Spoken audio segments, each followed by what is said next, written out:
Hello guys, দেখতেই পাচ্ছ আজকে একটা চমৎকার ঘটনা আমার বাসায় ঘটলো, যেটা হচ্ছে আমাদের প্রিয় পুনপুনি এত ছোট্ট পাখি এবং সে কিভাবে যে ডিম পারছে এটা আমি আসলে আমি বুঝতেছি না। তো দেখতেই পাচ্ছেন পুনপুনি খাবারের বাটিতে এখন ডিম পারতেছে।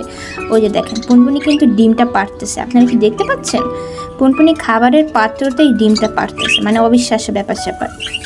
তো এখন পুনপুনি মূলত ডিমটা পাড়ছে এবং প্রায় পেরে ফেলছে। এই যে পুনপুনি ডিম পাড়া শেষ। আহারে বেচার হাঁপাই গেছে।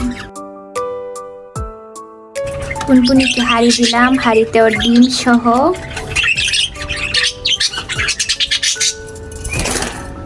এখন সবাই মারবে।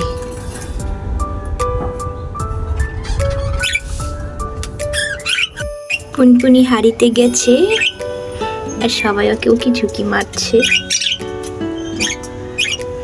কিন্তু ওর ডিমের প্রতি কোনো নাই।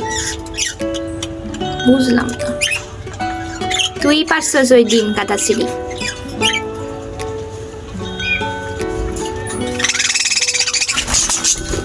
সবাই মাইরা ফেলাবে একদম। এই যে অ্যালেক্সের বড় ছেলে গুল্লু হচ্ছে পুনপুনির জুড়া, দেখছো? গুল্লু গুল্লু হচ্ছে এই ডিম, যে ডিমের বাপ যাকে বলে গুল্লু। গুল্লু হচ্ছে পুনপুনির নতুন জামাই। সবাই দেখো ওকে খাওয়াই দিতেছে, বুঝছে যে ডিম পারছে।